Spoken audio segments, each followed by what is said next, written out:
Right. Welcome, everyone. Welcome to the home electrification webinar for Palo Alto. We're going to give other folks a chance to join. We'll begin shortly. Okay, let's just give it a minute. Thank you so much for joining us today.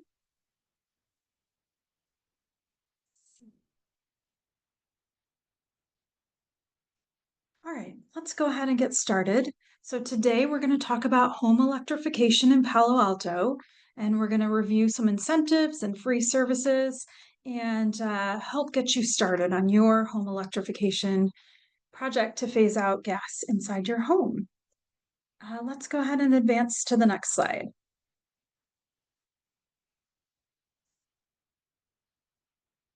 All right.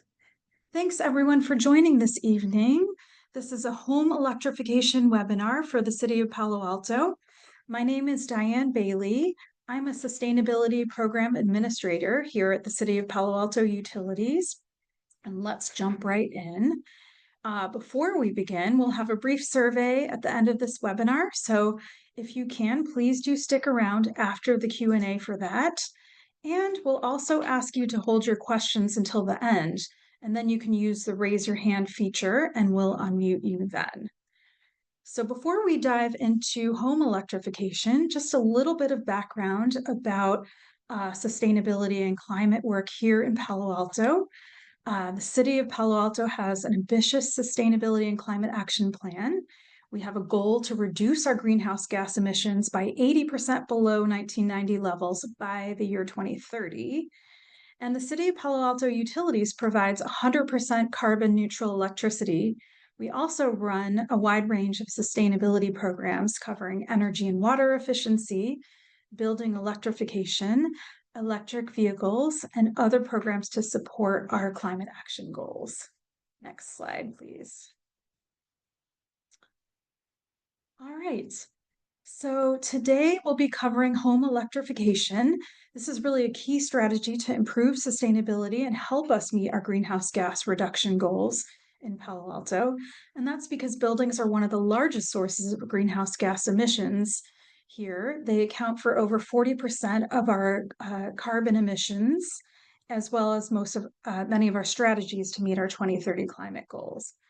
Palo Alto has long been a leader in green building and energy efficiency, as well as electrification policies over the years. And all of you who have joined, thank you so much for your time this evening. You can all play a very important role in this effort as well. So today we'll cover the benefits of electrifying your home. Next, I'll share some of the rebates, incentives, and free consultation services available to you. And then I'll turn it over to Cooper Marcus with Quick Carbon to give you some practical tips on how to get started with electrifying your home. When he's finished, Tom Cabot, also with Quick Carbon, will join Cooper to answer your questions. Tom and Cooper are two of the top experts on home electrification. They've helped hundreds of homeowners switch from gas to clean electric, and we're very fortunate to have them providing electrification expert services in Palo Alto. All right, let's move forward. Next slide, please. Okay, what are some of the best reasons to electrify your home? There are a lot of really important benefits. The first is that it will clean up your air and you'll have a healthier home. Instead of burning gas, clean electric appliances improve the air inside your home as well as in your community. In fact, when it comes to NOx pollution, this is really a key contributor to smog and fine particulate pollution. If we look at the NOx pollution generated by appliances, this is much greater than the amount of NOx pollution coming from all of the cars in our region, as you can see in this graphic. It's a very serious pollution source. In addition, when you electrify, you'll have improved safety in your home. All electric homes don't leak gas, and there are no carbon monoxide risks. You'll also save significantly on your utility bills. More efficient heat pumps and electric appliances can save you hundreds of dollars each year on your utility bill. Heat pumps can also heat and cool your house gently without a hot blasted furnace, providing greater comfort to your home. And modern electric appliances can also help manage electrical loads and shift energy use to the times when the rates are the cheapest. So these are really smart technologies. And finally, once again, you can be a part of the climate solution by reducing gas use in your home because gas or methane contributes greatly to climate change. Palo Alto has a citywide goal to reduce our greenhouse gas emissions by 80% by 2030, and home electrification is a big part of this climate plan. Next slide. So how can you get these benefits? We have a good number of home electrification programs and resources on our website.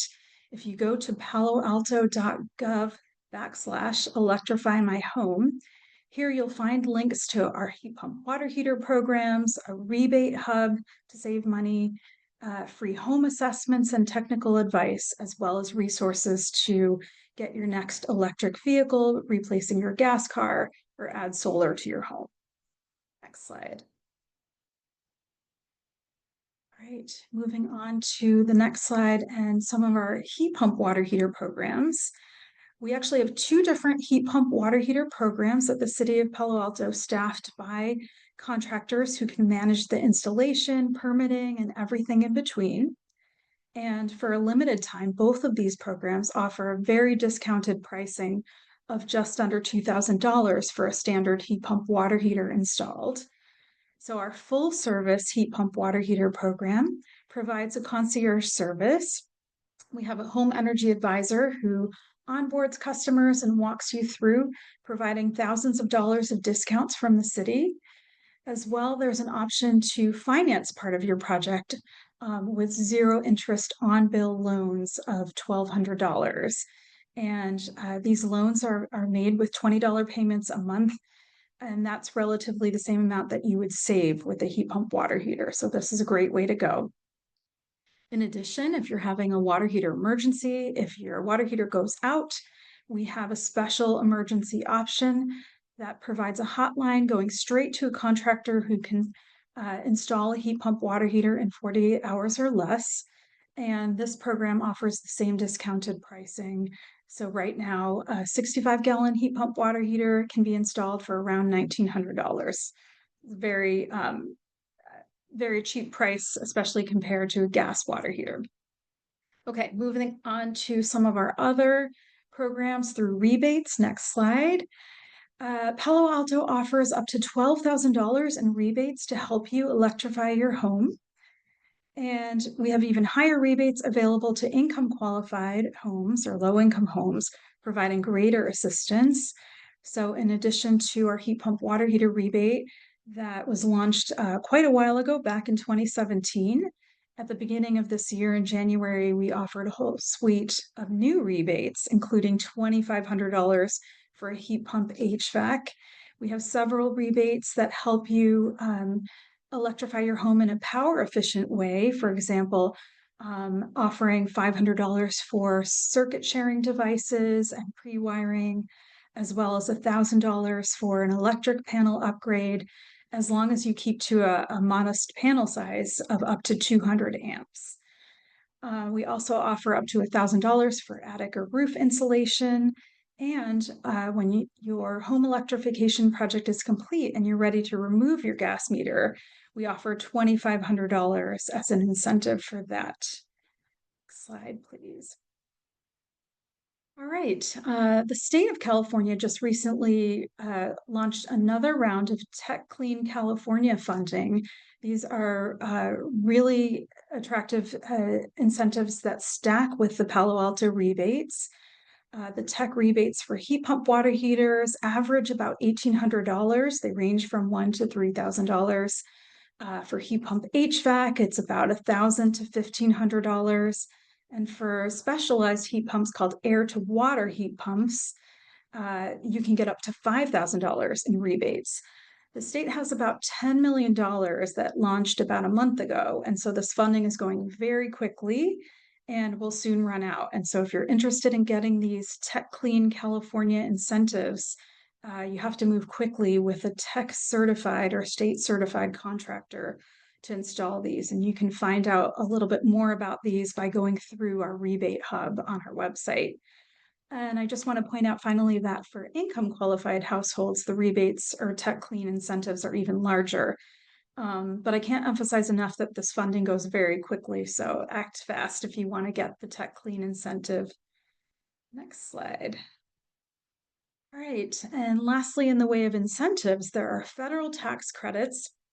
However, the federal tax policy has recently changed, and most of these federal tax credits for clean energy projects are phasing out at the end of this year or sooner. So, for heat pumps, for example, these federal tax credits will sunset at the end of this calendar year, and any installation completed before December 31st of this year can access these up to $2,000 federal tax credits. There are also federal tax credits for solar and battery energy storage systems. Similarly, these are sunsetting at the end of the year. However, these systems take a little bit longer to install and become operational. And so there's very little time to get these credits left before the end of the year. And finally, for electric vehicles or EVs, those tax credits are sunsetting fairly quickly by September 30th. And so don't walk, but run to your dealership if you want to get an EV and get these tax credits for new or used electric vehicles are many thousands of dollars, and worth trying to get if you have a gas car that you're thinking about replacing. Next slide. All right, lastly, by way of Palo Alto services, to help you electrify your home, we have free home electrification plans as well as consultations with experts. The city of Palo Alto has partnered with Quick Carbon to help you electrify your home. You can take a brief survey online to create a customized home electrification plan, and you can go through that uh, Palo Alto Electrify My Home website that I mentioned earlier to access these plans, as well as the free consultations. You can sign up online to get advice from an electrification expert, and you can find that calendaring tool with Quick Carbon through our website. You can book your appointment, and if you're planning to fully electrify your home, you can let your electrification expert know during your consultation. You might be eligible for a free concierge service from start to finish on your home project. Next slide. And finally, let's get into how you electrify your home, from starting with your water heater to your dryer, and including EV chargers and everything in between. Quick Carbon is your free expert concierge to help you throughout the entire process of electrifying your home. And with that, I'll turn it over to Cooper with Quick Carbon to talk about exactly which steps you can take to get started. All right. Well, thanks, Diane. Appreciate your intro and all the great information here. If you, as a Palo Alto homeowner, are thinking, whoa, there's a lot of free money, but also this seems complicated. Well, you're not wrong on both counts, but luckily help is here in the form of the Quick Carbon Expert Concierge Service, which we provide to you at no charge. Thank you, City of Palo Alto, for sponsoring our work. So when we talk about electrification, let's remind ourselves what it really means, right? So everybody starts out with a water heater, and most of our water heaters are gas, and some of them are like this one, a tank style water heater. Others are tankless. When you're going to electrify it, you're going to switch it, upgrade it to a heat pump water heater that extracts heat from the air around it and moves it into the water in the tank.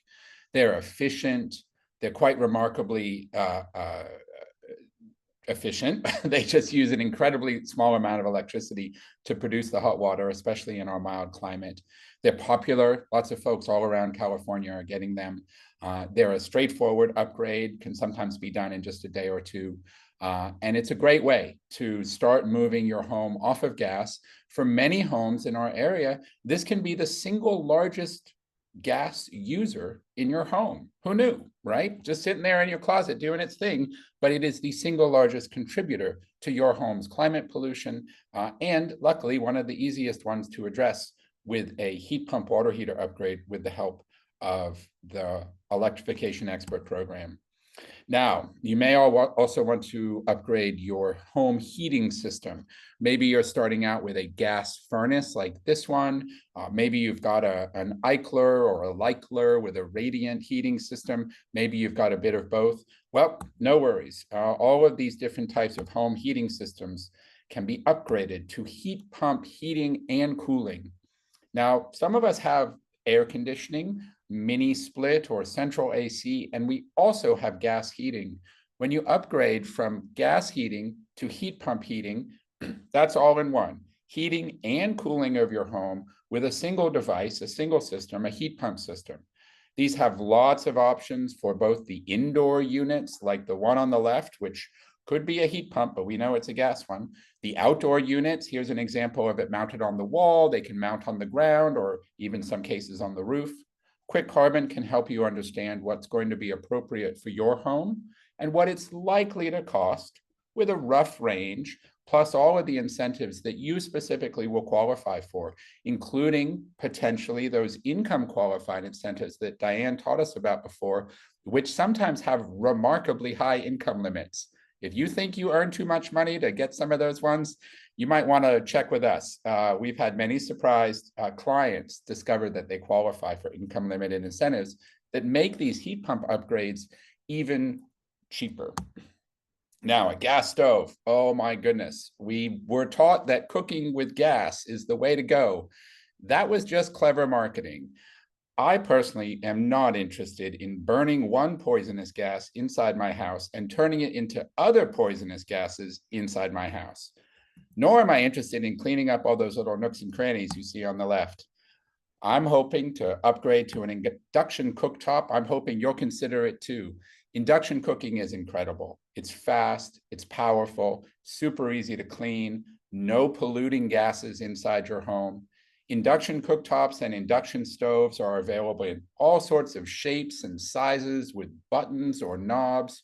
Whatever you want, it can happen with induction, with the right sort of advice and handholding that you can get from the electrification expert program. So if this is your interest in how you're going to start moving your home off of gas, this is a great time to do it, just given all the terrific options that are on the market right now, including some newer induction options that really minimize or eliminate the need for new wiring. Some folks think, and indeed in the olden days, like a few years ago, getting induction meant also getting special wiring. No longer is the case for many homes. No wiring upgrades needed at all in some circumstances. And also most of the time, no new pots and pans. If you're worried about your pots and pans, grab a pot, grab a pan, grab a magnet off your fridge. If the magnet sticks, the pan's compatible with your future induction cooking appliance. It's going to be great. What else does it mean to get your home off of gas? Well, maybe it means a heat pump dryer. They're incredible. They plug into a regular outlet. They use a tiny bit of electricity and they dry your clothes wonderfully. Or even like this one on the left, a combination washer and heat pump dryer all in one. That's one machine, half the space of two machines, that washes and dries your clothes in a single drum. I've got one of these in my house in San Francisco. Goodness, it's kind of incredible. There's lots of options for these now. On the lower right there is an electric fireplace. They're incredibly realistic. They can produce heat as well, so you get the real looking flames and the real feeling heat, but no gas burning. Of course, on the upper right, that's an EV charger. We've probably all seen those. Many folks, though, have been told to get an EV charger, they first need to get a whole bunch more electricity, upgrade their panel, do all sorts of stuff. Often not the case. We love helping people figure out how to do things for less. And in the center there, that big black monolith, if you're lucky enough to have a pool, well, soon you'll be lucky enough to heat it with a heat pump. That's a heat pump pool heater. There are also heat pump spa heaters. They're part of the puzzle of getting a home all the way off of gas, is heating your pool or spa with clean, safe, efficient, and in Palo Alto, very cheap electricity. Now, let's see, I was skipping past some of my notes. Oh yeah, I wanted to just mention one other thing while we're thinking about these different electric appliances. We also often get asked about solar. Certainly, solar is an option. We heard about it earlier in the presentation about some of the tax credits going away soon. In the city of Palo Alto, you are blessed with a wonderful city government that brings you very cheap electricity. This means that solar may not quite be as exciting, economically speaking, to folks in Palo Alto.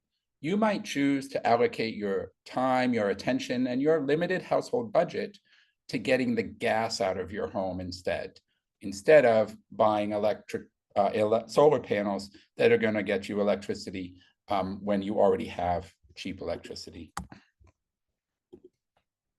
All right, now, one of the key insights that we bring, especially with the help of Tom Kabat, who's joining us here on the call, is how to do these wonderful upgrades without upgrading your home's electrical panel and service beyond 100 amps. Many homes have 100 amps service to their home. Some homes have even less. In the olden days, a few years ago, everybody thought, well, step one, spend a lot of money getting a bigger panel, a bigger service, bringing more electricity into your home. Again, with the pace of progress in the way we approach home electrification and the appliances we have to choose from, this is no longer the way we do it. Now we try hard to get all of these appliances onto the home's existing electrical service, the existing electrical panel, and almost every time we can figure out a way. Even when we do need to do a little bit of electric work, there's often a way to do less, to spend less, to get your home to become all electric. These tricks like sharing a circuit between two appliances or adding a sub panel instead of changing out the main panel, maybe choosing a 120 volt electric dryer instead of a 240 volt electric dryer, demanding less electricity, and having there be slower EV charging. I think most of us, if we have an EV, we want it to be charged in the morning, but we don't really care if it takes all night to charge. Well, that's a great way to reduce the demand on your home's electrical panel, reduce the costs of upgrading, and also be a great neighbor. When we use a lot of power in our homes, we also place a lot of demands on the electrical grid, and that grid is owned and operated by your city government. You might want to take it easy on the grid by also taking it easy on your home and your wallet by pursuing this power efficient design, which will guide you through. So how are we going to do this? Well, first, we're going to learn a bit about your home. So when you visit the Palo Alto website, we'll be putting the link in the Q&A, I guess, in the follow-up email as well. You can click through into the Quick Carbon website, and you're going to tell us a bit about your home. We're going to want to know about your appliances, maybe your insulation levels, your electrical panel.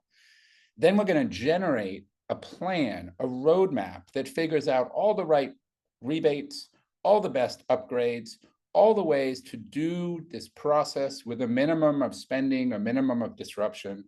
We'd love to talk with you about it as well. Book a time. We'll have a call. We'll walk through it, answer your questions. If you want to digest it and talk with us again, that's fine.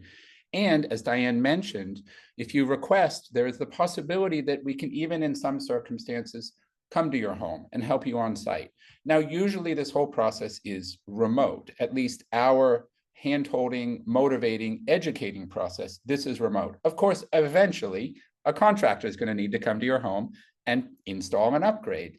That's great. We'll help you find a list of contractors, and we will evaluate for you the proposals that you get from the contractors. This can be one of the most challenging parts of home electrification is you've got a bid, but is it right? Who do you ask? Well, we hope you ask us. We love reviewing bids and giving you our expert feedback on whether they're right for your home, for your priorities, for the rebates that you're expecting. We're quite good at that. Now, we're almost to the end here. If questions are rising in your mind, go ahead, start typing them into the Q&A. We'd love to see them start appearing there. We'll be getting ready to answer them here in a moment. I also would like to encourage you to stay all the way to the end after the Q&A because we've got a little poll at the end of the of tonight's session, and we'd love to get a few answers there. Now, what comes next? Well, first, the paloalto.gov electrify my home website. It's a great place to see the resources we've learned about tonight, to click through into some of these programs. Maybe you're in an emergency and you're ready for a heat pump water heater real quick. That's where you'll find it. Maybe you'd like to have the assessment done of your home and get a plan, but you don't want to talk to anybody yet. That's fine. Click on the assessment, fill out your details, read the plan that Quick Carbon generates for you. Maybe you'd like to request an on-site visit. You can get in touch with us through that website and make that request. We'll see what we can do. Now, some folks find the switch is on to be a useful website. This can teach you some things about home electrification, about some of the rebates. The electrification expert program will also provide you guidance with all the rebates. So you could go read about them there, or you could read about them in the home electrification insights report that will be created for you when you visit that bottom URL, quickcarbon.com/paloalto. And coming soon there in the middle is, oh no, here already, but also coming soon is an absolutely wonderful guide. If you'd like to have a little evening reading, go visit that redwoodenergy.net link. Redwood Energy is an incredible organization in Northern California that publishes very accessible, very understandable, but, you know, pretty detailed guides on getting your home off of gas. They're wonderful publications. You're going to be making some investments in your home. Perhaps you'd like to understand it a bit better. Well, check out that pocket guide for home electrification in the Bay Area and stay tuned. Redwood Energy is preparing a Palo Alto specific guide. I'm excited to check that out when it comes out. So I think that's what we needed to cover. I see a few questions rolling in. That's great. Tom, maybe you'll join us here on video. And we could dig in on some questions. Diane, was there more content you wanted us to cover here before we do some questions? Thank you, Cooper. That was wonderful. I just want to give folks a friendly reminder. Please do stay on through the Q&A and fill out that survey that comes up when we're finished. We would love to get your feedback. And I think we can just launch into Q&A. If you have a question, you can either type it into the Q&A chat window, or you can raise your hand and we can talk through your question live. Yeah. I see here that one of the questions came from Bob Stillerman about downdraft induction cooktops. Great question. You know, like cars, there are lots of cooktops. There are lots of induction appliances. There are lots of appliances in general at all sorts of costs, right? Does there exist a downdraft induction cooktop?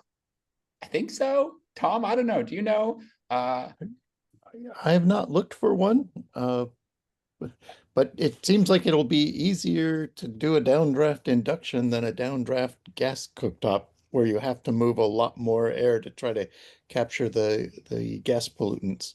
Yeah, that's right. I mean, exactly. The downdraft part, the venting part, a lot of that was getting poisonous gas out of your home. And there's none of that when you switch to induction. Bob, I think you're going to find one. We're very curious if you do. But to be clear, none of the programs you've heard about tonight actually sell you a cooktop. Two of the programs can help you get a heat pump water heater, the emergency and full service heat pump water heater programs. Our advice program advises you on procuring all of these upgrades for your home, but none of these programs actually sell cooktops or stoves or other home electrification devices, with the exception of the heat pump water heaters. Let's see, I see Linda was asking about a list of contractors. And indeed, there's a list there on the Palo Alto website of folks you may want to call, electricians. You may, though, Laura, you may want to check with the home electrification expert program first, because there's options. There are ways to get an induction stove that don't involve an electrician, and there are other ways that do. There are pluses and minuses to both approaches. We'd be happy to help you understand what could be best for your home.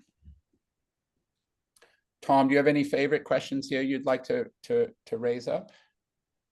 Yeah, I thought I'd try to address Sharon's question about where she has changed to a tankless water heater, which is a smaller wall-mounted box typically, and repurposed the closet that the tank water heater used to be in. And so she's wondering where to put the new one. And so that is a challenge, definitely. And so some of the possible locations are into a garage or basement if you have either of those, and replumbing the piping to reach there. Another is into a kind of a metal enclosure that would protect it from weather, but it would be mounted outside.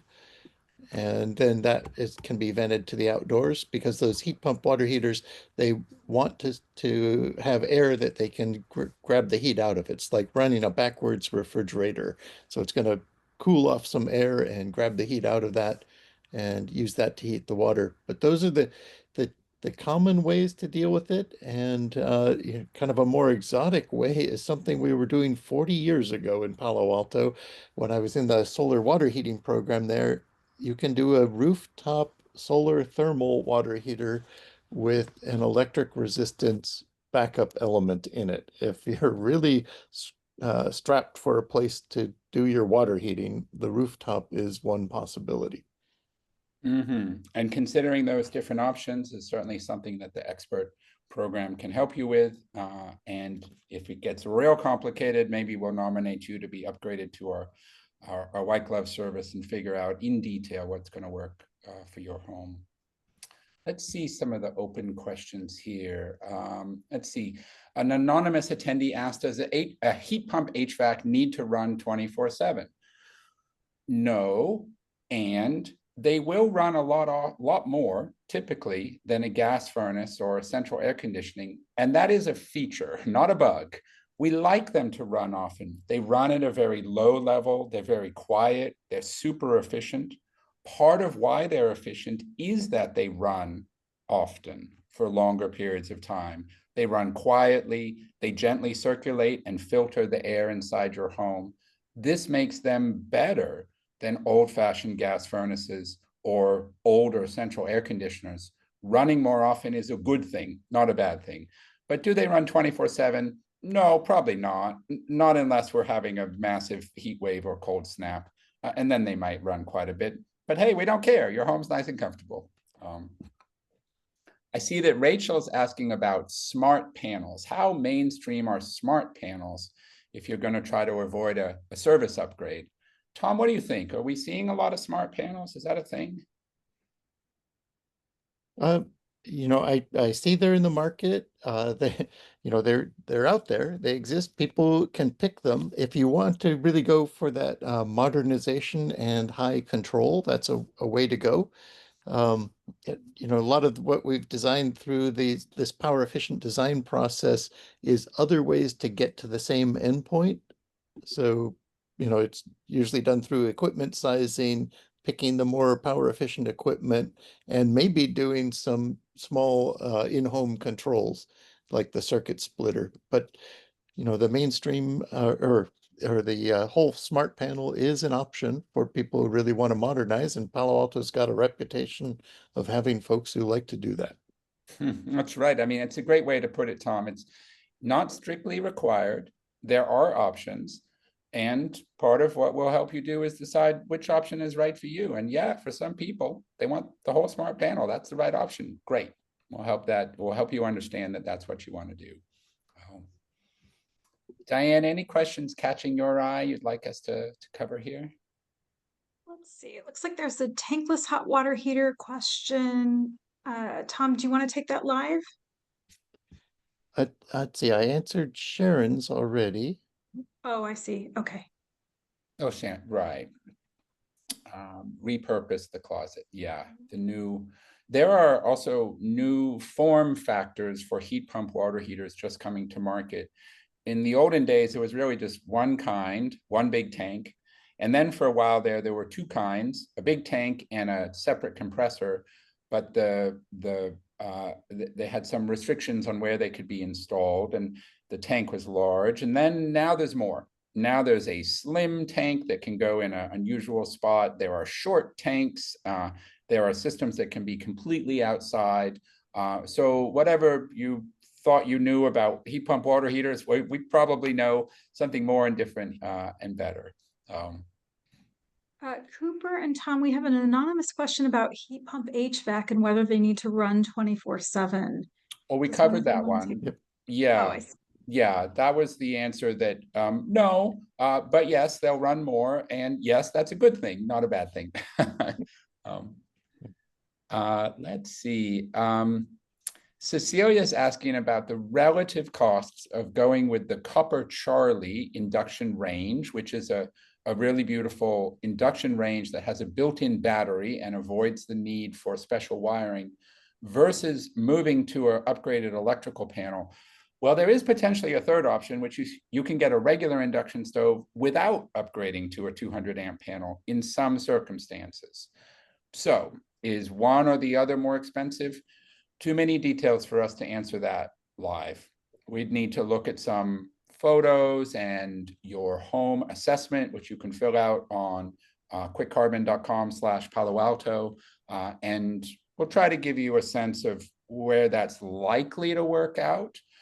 Then based on that preliminary sort of understanding, if you like, we can help you point you towards electrical contractors and induction shopping advice. And from there, we could help you get some more specific numbers. One point about the Copper Charlie stove, not only does it plug into a regular 120 volt outlet and avoid the need for wiring, it's also a really nice stove. When thinking about different stoves, I mentioned they're kind of like different cars. There are some really fancy cars. And when you say, well, is a car expensive? Well, it could be, might not be. There's nice ones, there's cheap ones. So you have to keep that in mind. Let's see. Let's see, I thought I'd try to answer an anonymous question about with somebody's mentioning with their relatively new heat pump water heater, their basement seems cool, more than before. Is it common to vent the water heater air outside the basement or have a system to circulate air in conjunction with a heat pump water heater? And I too have my heat pump water heater in my basement. Mine's a little kind of mechanical basement with dirt surrounding it beyond the little concrete retention walls. I've got, of course, temperature monitoring down there. And so I do see the temperature cool off a few degrees while it's running and then warm up again a few degrees. But it hovers in the winter down around 55 there. And the heat pump water heater works great at that temperature, extracting heat from that air. And so that works well. I don't bother to circulate the air anywhere, but you could put in a thermostatically controlled fan that, if you wanted, that could blow cool air out of your basement anytime the outdoor air was warmer than the basement air. So that'd be one way to do You that. could, probably, you just don't want to do anything. Let Mhm. your basement be a little cool, no Mhm. big deal. Yeah, the thing I do like about mine is it is dehumidifying my basement. So Yes. every couple of days, my little condensate pump will pump out a quart or two of water that it has pulled out of the air from under my basement. And I have a heat pump water heater in my garage, and I appreciate that same functionality. It dries out the garage, which wasn't exactly humid to begin with, but a nice dry garage is great for storing stuff. Anything you store in the garage would be prefer to be stored in lower humidity. I see an anonymous person asked a question about water usage. I've never seen this question before. I love it. It's the same. Both types of water heaters heat water. How much water you use depends on how long you shower for and how many baths you run. They don't have any impact on how much water is consumed. They just change the source of the energy that heats the water from polluting and dangerous gas to clean, safe, and affordable electricity. Yeah, I thought I'd like to answer Bob Stillerman's question about experience with the combined washer dryer. And I've actually had both an early version condensing model, which was slower. It takes about 3 hours to wash and dry a load. And then I got my daughter the same thing up in Portland, and she clogged it with pet hair enough that we replaced it with one of the there's a new generation of heat pump versions of those combined washer Mm. dryers. They are pretty impressive. They do the whole load in 2 hours. And you don't have to visit them in between the washing and the drying. So it's really a big labor saver. You put dry, dirty clothes in, 2 hours later, you're getting dry, clean clothes out, and it saves, $10,000 worth of floor space. If you wanted, you could get two of the machines and be doing that, but still saving a lot of labor. So Amazing. things have definitely improved. They're LG, GE, and Samsung all have now heat pump versions of these combined machines. That's right. You may have experienced these combined machines a decade or two ago, perhaps on a trip to Europe. The new versions are completely different. Higher capacity, much better performers, running on 120 volt. They're really quite remarkable. We have a lot of clients at Quick Carbon that have got them, and universally they love them. Now, I saw a question here about two gas furnaces. Oh, Tom, you want to answer that one? Sure, yeah, I Go saw for it. that too. And That's Lori's and question. so Lori's asking about if she has two gas furnaces now, one upstairs, one downstairs, would she need two heat pump HVACs? And the the answer is that's probably a good way to go, is two separate heat pumps and giving you that zone control. Another way to do it is one heat pump with two air handlers. And so they'd call it a multi-zone heat pump, but it could separately deliver different amounts of heating or cooling to the two different levels. But but So heat that would, pumps Tom, are when you say good and one heat flexible. pump, two air handlers, you mean one outside unit with the fan on it, the Yes, compressor, I do. Yeah, and yeah. then Thanks two of for those metal boxes where the two gas furnaces are, right? right. Yep, that's what I was getting at there. And in general, we've got a lot of oversized equipment compared to our gentle Mhm. climate and the way we build houses these days. So heat pump sizing, it needs to be carefully done, and it can be done a lot smaller than furnace sizing for the power of the unit. And that's why they tend to run those long hours. Somebody earlier was asking about, does it need to run 24/7? My heat pump hardly runs at all in the summer. It's only by the second or third day of a heat wave that I might turn it on. But in the winter, I'll typically turn it on in October and let it run through part of March. It'll just modulate and run and keep the house comfortable, just ramping itself up and down as we need more and less heat. Mm-hmm, mm-hmm. Now, I see So, a question about ducted and ductless heat pumps, and let's tie this into with this idea of switching your furnaces to a heat pump. So when you have a furnace, it makes hot air and it blows it through your house through ductwork. At least this is how most furnaces are configured. When you get a heat pump, usually that existing ductwork gets reused as is. Now, in some limited circumstances, modifications may be needed to the ductwork, and the contractor that the city of Palo Alto can help you meet via the list on the website, when they evaluate your home, that will be one of the things they'll look at. Are any duct modifications necessary? Often the answer is no. So the source of the heat and cool is changed from a gas burning machine to a heat pump, but the distribution through the ductwork is maintained. That is what's called a ducted system. There is also a ductless system. They are also called mini splits. You may have seen them in rooms. A white box up high on a wall that produces cool air. Well, they can also make hot air. They come in other shapes and sizes. There can be a box that's sort of low down on a wall, more like a radiator. There's even boxes that can sort of be tucked into the ceiling. Maybe you just see the vents, different versions of a split system, but there's no duct work. There's no ducts hidden in your walls or floor or ceiling. Those types of systems can be appropriate. One, if you don't have any ducts. So if you don't have ducts, maybe it's better to get a ductless system. If your old heating system was, say, a gas wall furnace, well, then going to a ductless heat pump could very well be a good idea. Another reason may be that perhaps some of your house is served by the ductwork, but that the addition that was put on where they weren't really thinking about heating and cooling it, that's always too hot or cold, maybe just that part of your house is going to get a split head, a high wall unit or a low wall unit. These sorts of choices are ones that Quick Carbon can help you make in a preliminary fashion, and then can help you evaluate with HVAC contractors when they come on site. Go ahead, Diane. There's a question about water usage when switching from a gas water heater to a heat pump water heater. Yeah, I see that.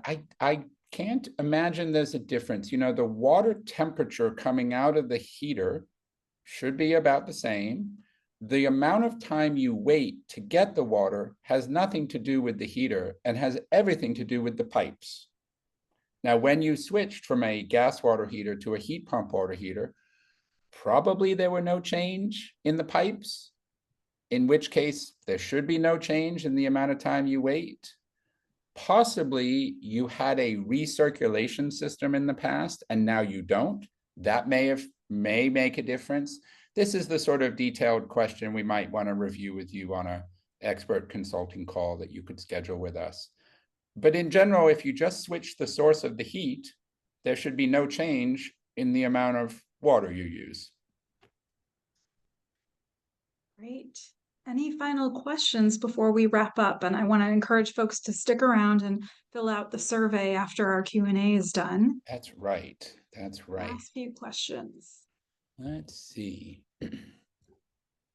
Yeah, Tom answered this question about combined washer dryers using more electricity, and no, they use incredibly little. It's sort of remarkable. What else do we have in open questions? Well, the ducted gas furnace seems to dry the air. Is that better with a heat pump system? I think it can be a little bit better. Heat pumps tend to produce more gentle heat, sort of lower high temperature heat, which is less drying. Also, if you really want, when you upgrade to a heat pump, you can ask the HVAC contractor about the possibility of a central humidifier that can measure the humidity in your home and potentially adjust it as it's running. Usually we don't hear this concern in our climate. Usually it's the right humidity, but heat pumps will produce a lower level of heat, which should produce slightly less dry environment. Now, I see the poll, is that right? Yes, I want to thank everyone for participating. Thank you so much for your time. We'll follow up with some information over email, but please do stick around and fill out this survey for us. And feel free to follow up with any questions over email if you have remaining questions. Thanks again for participating and have a great evening. Be sure you scroll down through the poll. There's a few questions down below. And Diane, one last question from the chat. Is the presentation, a copy of the presentation going out afterwards, or? Yes, we'll email a copy out along with some other resources. Wonderful, wonderful. Well, we look forward to seeing your poll responses here in a bit. We're not going to be showing these on screen, so please feel free to tell us your thoughts here in the poll.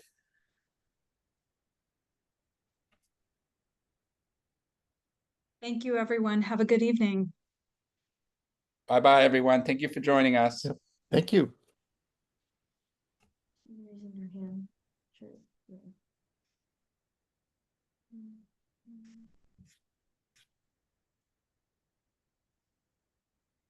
Should we allow them to talk? Sure. Yeah. Second race. Laura. Mm-hmm. Who's that? Is that that's a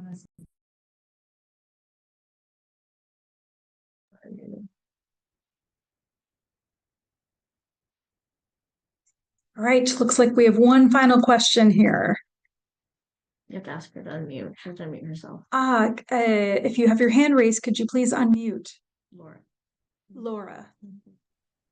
Oh, I think Laura said she's waving goodbye. Oh. With a raised hand. I'll raise my hand and lower my hand. There we go. I'm waving goodbye by raising it up and down. How about that?